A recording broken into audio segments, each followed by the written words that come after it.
el cuerpo, el cerebro no sabe si lo que está haciendo es bueno o malo. Él va a buscar el equilibrio con una conducta, aunque sea dañina. Pero en drogas lo vemos muy claro. O sea, una persona sigue consumiendo a pesar de las graves consecuencias. Cuando una persona está enganchada a la pornografía, los pacientes que a ti te llegan, ¿qué consecuencias tienen? Bueno, yo estoy de acuerdo. Al final yo vemos muchas similitudes entre las sustancias y a mi parecer no tiene que ver con la adicción, sino con el adicto generalmente. Y bueno, es verdad que cada adicción tiene unas particularidades y las adicciones comportamentales pues ahora tienen la particularidad de que están todas unificadas en internet, en el teléfono móvil y muy disponibles, ¿no? Bueno, al igual que pasa con el alcohol también, con otras sustancias.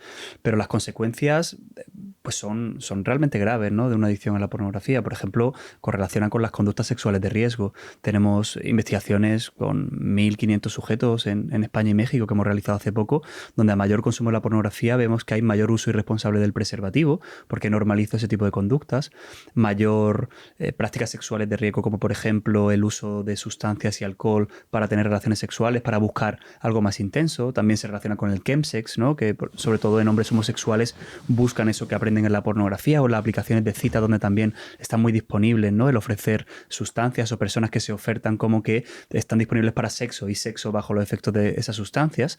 Al final tiene unas consecuencias pues, que tienen que ver con la falta de control y con la incapacidad para detener y siempre ir buscando algo más. En la pornografía también hay tolerancia, como en las adicciones, pero es tolerancia cualitativa y cuantitativa. Cualitativa, voy buscando géneros más extremos. Voy buscando algo más agresivo, algo más intenso, voy buscando una parafilia, ya no me satisface lo que era esperable, normal o lo que formaba parte de mi mundo de las fantasías. Y por otro lado, puedo ir aumentando en cantidad, pasar más tiempo o pegarme lo que se llaman binge watching, que son atracones de visionado, y puedo a lo mejor estar 2, 3 horas consumiendo pornografía con múltiples masturbaciones y además ir yendo en esa escalada cualitativa de contenido, ¿no? Entonces, eso también es muy similar y algo que va produciendo pues consecuencias graves, aislamiento, soledad, encierro, dejar de tener relaciones personales, personas que le han despedido de su trabajo, que han incluso ido luego a páginas de pago, ¿no? Como OnlyFans, donde al final acaban invirtiendo dinero. Bueno, al final está muy disponible, muy accesible en internet, lo tienes a un clic, es gratuito, está normalizado por la sociedad y eso hace que sea más difícil para estas personas y que les cueste mucho darse cuenta. De hecho, solo el 10% de pacientes que tienen una adicción a la pornografía acude a consulta. O sea, hay un 90% que cumplen criterios clínicos según encuestas internacionales y no acuden a las consultas. Muchos por falta de conciencia de enfermedad, porque no hay inputs sociales que le diga, oye, esto puede ser un problema. Algunos, un cerca de un 20%, por la falta de medios económicos, que eso también es habitual, ¿no? Es que yo estaba pensando que cómo puede una persona identificar que tiene adicción al sexo o a la pornografía. Creo que tiene que ser bastante complicado, porque cuando uno está teniendo conductas sexuales, creo que así como la cocaína está prohibida, el sexo no lo está. Entonces, Ni te lo puedes quitar. darse cuenta que tengo un problema con el sexo tiene que ser muy complicado, porque ¿cuál es esa línea en la que uno dice, hostia, tengo que pedir ayuda? ¿O simplemente estoy disfrutando del sexo y estoy viviendo nuevas experiencias? Sí, completamente. Y al final tú no puedes extirpar la sexualidad. Y también cuando haces el trabajo en terapia es difícil porque no buscas siempre una abstinencia completa, sino que Claro. reaprendan a vivir el sexo de forma sana. A veces un periodo concreto de abstinencias sexuales puede venir bien para aumentar el autocontrol, ¿no? Pero no buscas que desaparezca su sexualidad, sino que lo viva de forma sana.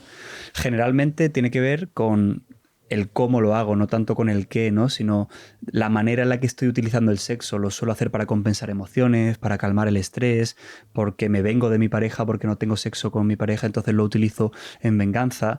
Lo hago para evadirme de una realidad a la que no puedo o no sé existir, la falta de control y las consecuencias en mi vida, ¿no? Al final no tiene que ver tanto con la frecuencia con la que yo pueda ver pornografía, que también va a ser un indicador, sino más bien cómo me está afectando y la manera en la que yo me relaciono con esa conducta, ¿no? Que al final va a hacer pues que yo haya perdido el control, tenga consecuencia en mi vida. ¿Qué pasa? que con el tabaco que te pone fumar puede matar, con el alcohol que te llevan yendo a dar charlas en tu colegio desde que eres pequeño, es más sencillo tener ciertos indicadores, las películas que nos han dado, ¿no? Como una especie de narrativa social de que esto es un problema, o con las sustancias.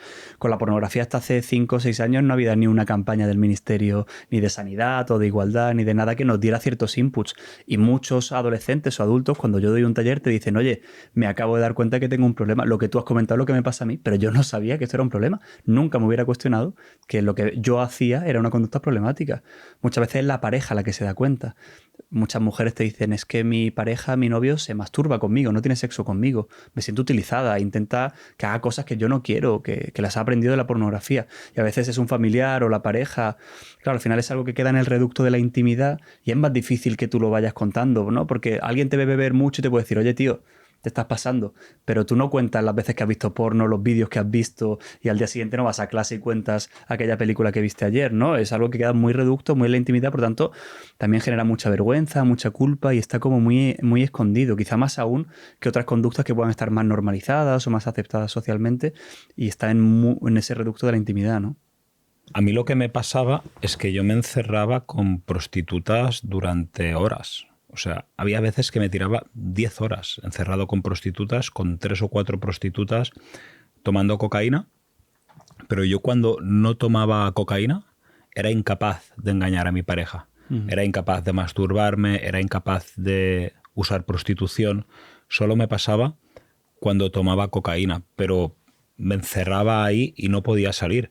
Y, hostia, muchas veces en el proceso de recuperación me hice preguntas profundas de ¿por qué me pasa esto? Entendí que la pornografía y el sexo al final lo que hacía era activar el circuito del placer y por lo tanto el uso de cocaína con el uso de pornografía y sexo hacía que el pico dopaminérgico fuera más alto, por lo tanto tuviera más excitación, pero haciendo también un trabajo más profundo, yo me di cuenta que, hostia, yo iba a los puticlubs a que me abrazaran, a que me dieran cariño.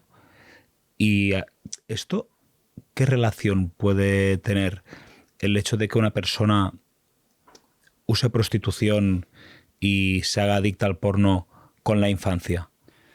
Un montón, y es súper interesante y desgraciadamente es algo que vemos a menudo, ¿no? Que cuando vas profundizando ves que muchas personas lo que necesitaban era un abrazo, un cariño, un afecto, ¿no? Y van buscando esa validación que a lo mejor no han podido tener, no han tenido una persona que les mire con ojos de amor incondicional, ¿no? Que al final es lo que tiene que ver con el sistema de apego. Muchos pacientes que acaban en prostitución buscando ese cariño, pues tienen un apego de tipo evitativo, ¿no? Han tenido familias muy ausentes o negligentes a nivel físico o emocional.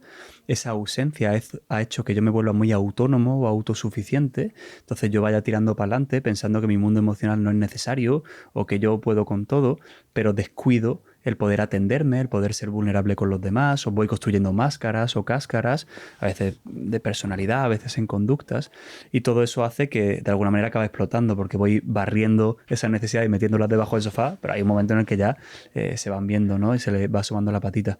Ahí puedo encontrar ese refugio, de alguna manera, de manera inconsciente, tampoco es una cosa como deliberada o buscada. El problema es que, claro, al final es un vínculo falso a través de una transacción económica donde se estimulan los sistemas de la adicción y la recompensa con otras adicciones presentes, y es una manera insana de encontrar ese vínculo. Es muy bonito darse cuenta de eso y decir, yo lo que necesito es encontrar esos vínculos sanos, claro, y reaprender sobre ello, ¿no?